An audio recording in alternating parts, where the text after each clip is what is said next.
Hello everyone, welcome back to Z.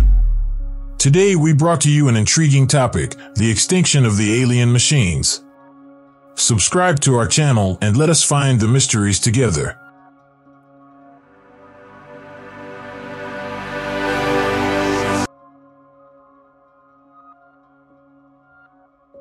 We typically consider the extinction of a species in biological terms. A planet's conditions, which are frequently highly complex and contingent, provide niches for evolution to operate and develop specialized species to exploit them. But as we see with Earth, once those conditions change sufficiently, it results in the extinction of a species. Without a niche, there is no organism. The rate of extinction is so high that 99% of all species that have ever existed on Earth are now extinct. From the trilobites to the dinosaurs, once thriving species lost their niche due to a catastrophic extinction event or a subtle climate change that rendered them unviable. As the last member of a species perishes, the species is suddenly extinct. This may or may not occur, but the reality is that our technology allows us to prevent extinction, such as our ability to deflect asteroids, but does not yet give us the capacity to cause our own extinction. We can end civilization with our technology, but there are only a few methods we will actually become extinct in the near future, and none of them are likely or under our control. We have the ability to drastically reduce our population, but only if everyone on Earth agrees to abstain from reproduction can we do so on purpose. Our numbers are simply too high at this time. Nevertheless, there are multiple instances in human history in which we may have come near to extinction, and one instance in which, had events transpired slightly differently, Homo sapiens would never have existed. This event occurred approximately 1 million years ago and only recently came to light through genetic research. The progenitors of modern humans may have experienced a severe population decline around this time. Common in human genetics, bottlenecks occur when an isolated human population experiences a reduction in population size, thereby reducing genetic diversity. Approximately 60,000 years ago, as humans were migrating out of Africa, a particular event occurred. Consequently, the African continent has significantly greater genetic diversity than any other continent. It is also observed in Polynesian groups that inhabited the Pacific Islands much more recently. In this much older potential obstruction, conditions deteriorated for a considerable length of time. About 930,000 years ago, there were 4 known human species, Homo heidelbergensis, Homo antecessor, Homo rhodesiensis, and Homo bodoensis, about which we know very little. First, we do not know which one we are descended from, and it is uncertain whether several of them are distinct species. However, this obstruction would have affected the one from which we descend. The bottleneck is a very recent discovery that suffers from the problem that the further back in time you go, the more difficult it is to identify these types of genetic bottlenecks. However, there may be some corroboration in the fact that fossils of hominids from this time period are extremely rare and the climate may have caused severe drought in Africa and to some extent in Eurasia. This paucity of fossils may have been due to the fact that there were not many hominids around at the time, but other evidence of human habitation in Europe does not appear to support this theory. The genetic evidence, however, reveals that we nearly went extinct before our existence.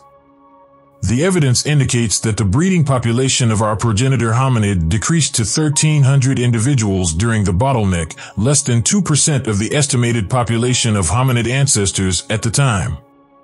With a large population and advanced technology, extinction is difficult. However, with such a small population, extinction is imminent for all species. If this bottleneck did occur, it may explain a peculiarity within it. Our primate relatives, including chimpanzees and gorillas, all have 24 chromosomes.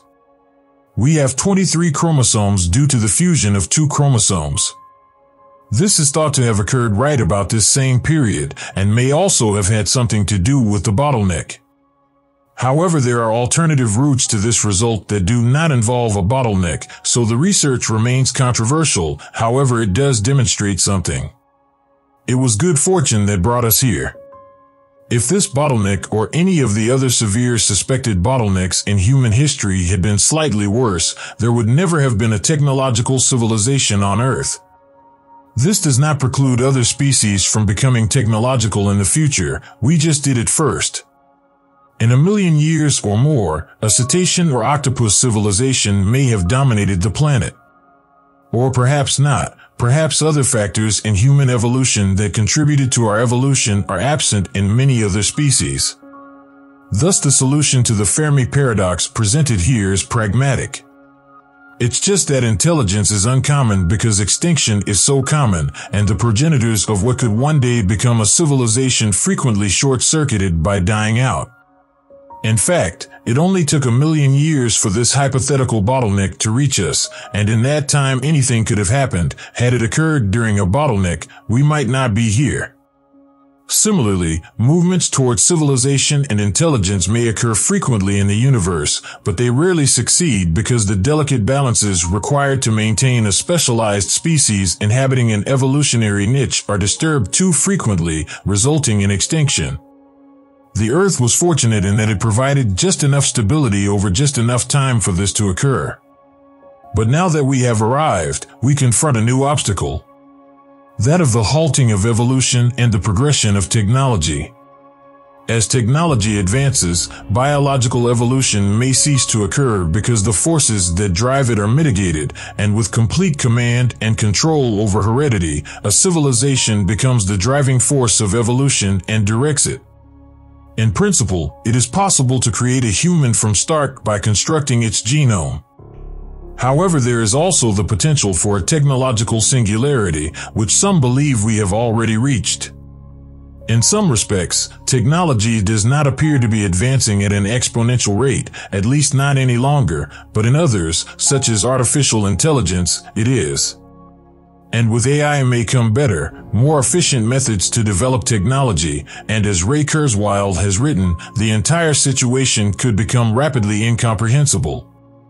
Aside from that, I'm personally not sold on the notion, and I believe we may apply the brakes at some point, but the possibility exists for humanity to transition from biology to technology until we become a machine civilization. This may or may not occur. Alternatively, we could continue to use our technology to improve the human condition, with human being the operative term. Suppose, however, that it did, or that an extraterrestrial civilization decided to go fully mechanical. What implications does this have for extinction? The transition between biology and technology may represent an extinction event. If biological humans cease to exist and we are all downloaded into automata, then Homo sapiens has become extinct. That concludes level 1. However, machines may be susceptible to extinction events that we are not. Solar flares are an example that immediately springs to mind. If you were on a planet and unprepared for a flare, you could be obliterated by an EMP if you lacked a self-repair mechanism. Similarly, if you were unable to travel into space, your star would still die in the end. And if you are unable to produce enough energy to sustain your machine civilization, you do not revert to a simpler biological existence. Instead, you become extinct. If technology ended tomorrow, there would be a significant population decline, but extinction is unlikely. The population would continue to decline until there was no one left who knew how to survive through farming, hunting, and the fundamentals that brought humans where they are today. In the end, pun intended, it is possible that artificial civilizations are more susceptible to extinction than biological ones. And it may become strange. Uncertainty as to how true generalized artificial intelligence will think is a potential issue with this technology. Humans are not computers, and computers are not humans. If they merge, there is no assurance that they will continue to think the same way as before. It could launch itself into space, not seeing any reason to associate with humans, or it could become the all-powerful God Emperor of the biologicals, among other possible outcomes. However, there is one alternative. It may choose extinction on its own volition. There is no assurance that AI or uploaded humanity will perceive a reason for existence. We have fight or flight and self-preservation instincts, but a computer may have none of these and conclude that existence is too difficult and that being in a permanent off mode is preferable. This is especially true if it realized there was something in the depths of space worse than existence, and it had to choose between intentional extinction on its terms or a war with another machine civilization that it couldn't win and would result in extinction on its terms. Moreover, this is also a solution to the Fermi paradox. All biological civilizations transform into machine civilizations and conclude that existence is futile, not resistance, contrary to what cyborgs might assert. Nonetheless, this contains an intriguing concept, and since it's October and frightening, it's particularly pertinent. As a final thought, I'll briefly assume the persona of a science fiction writer. Whether biological or artificial, existence is ultimately a matter of data, biological or digital. If a machine civilization decides to become extinct, but its data can be recovered by another civilization, it could be restored back to life through a process known as digital de-extinction. If you have the DNA of an extinct organism, it is theoretically possible to bring it back to life or recreate it from the ground up. What does this imply? If at the end of the universe, there may be numerous advanced civilizations, does extinction even matter, and could a species that went extinct millions of years ago be brought back to life by someone else? Alright guys, this video ends here. What are your thoughts? Tell us in the comments, hearing from you really helps.